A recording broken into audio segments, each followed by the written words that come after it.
नमस्ते दोस्तों, सतना जिले में स्थित माधवगढ़ किला मध्य प्रदेश की ऐतिहासिक धरोहरों में से एक है। अपनी अद्वितीय राजसी वास्तुकला और गौरवशाली इतिहास के कारण यह किला हमेशा से ही लोगों के आकर्षण का केंद्र रहा है। हालांकि हाल के वर्षों में इस किले के साथ जुड़े गुफाओं और सुरंगों के रहस्यों ने इसे और भी चर्चित बना दिया है। तो चलिए इस खास रिपोर्ट में आपको बताते हैं क्या वास्तव में किले की सुरंग सतना के नरो पहाड़ तक जाती है, जो लगभग 15 किलोमीटर की दूरी पर स्थित है। लेकिन इससे पहले हम आपको बताते हैं माधवगढ़ के इतिहास के बारे में। बता दें, सतना जिले का एक छोटा सा गांव है जो सतना से 7 किलोमीटर की दूरी पर स्थित है। यह कभी एक बड़ा राज्य था, लेकिन राज्य पर शासन करने वाले राजवंश के पतन के बाद इसने अपना सारा गौरव खो दिया और धीरे धीरे एक गांव बन गया। माधवगढ़ का नाम माधव सिंह से प्रेरित है, जो पास के माधवगढ़ किले के एक वास्तविक राजा थे। कुछ स्रोतों से पता चलता है कि माधव बालादेव सिंह का छोटा भाई था, जिसने राजा बनने के लिए अपने पिता को मारने की कोशिश की थी और फिर उसे राज से निर्वासित कर दिया गया था। हालांकि राज का नाम लंबे समय से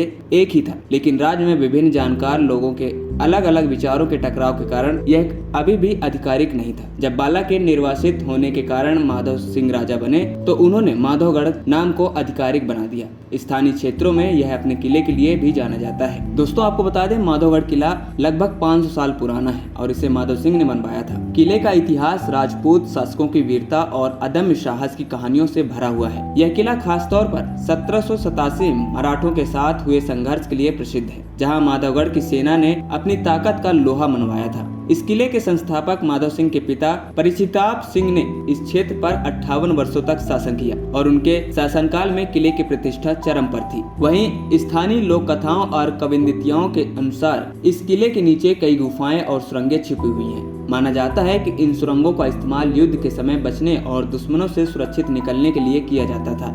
वहीं इनमें से सबसे खास मानी जाने वाली सुरंग नारो पहाड़ तक जाती है, जो किले से 15 किलोमीटर दूर स्थित है। स्थानीय लोग दावा करते हैं कि यह सुरंग अब भी अस्तित्व में है, लेकिन समय के साथ इसके कुछ हिस्से ध्वस्त हो चुके हैं, जिससे इसे ढूंढना मुश्किल हो गया है। बता दें, किले के राधा वल्लभ नामक स्थान पर 4 गुंबदों के आकार की संरचना मिली है। इनके नीचे से सुरंग जाने की बात की जाती है। हालांकि किले के अंदर जाने पर कोई स्पष्ट सुरंग नहीं दिखी है। स्थानीय लोगों के अनुसार किले की सुरंग अब ढह चुकी हैं, जिससे उसकी पहचान करना कठिन हो गया है। उन्होंने यह भी बताया कि सुरंग के कुछ हिस्सों को समय के साथ भर दिया गया है या प्राकृतिक आपदाओं के कारण नष्ट हो चुकी हैं। हालांकि कई लोग अब भी मानते हैं कि सुरंग का कुछ हिस्सा नरो पहाड़ तक जाता है, लेकिन इसे आज तक पूरी तरह से प्रमाणित नहीं किया जा सका। वहीं आपको बता दें, माधवगढ़ किले को 2000 में ठाकुर भवानी सिंह ने एक हेरिटेज होटल में परिवर्तित कर दिया था। किले का मुख्य ढांचा और इसकी ऐतिहासिक वास्तुकला आज भी उसी रूप में संरक्षित की गई है, जो किले की भव्यता को दर्शाती है। हालांकि इस किले की जर्जर दीवारें और टूटे हुए हिस्से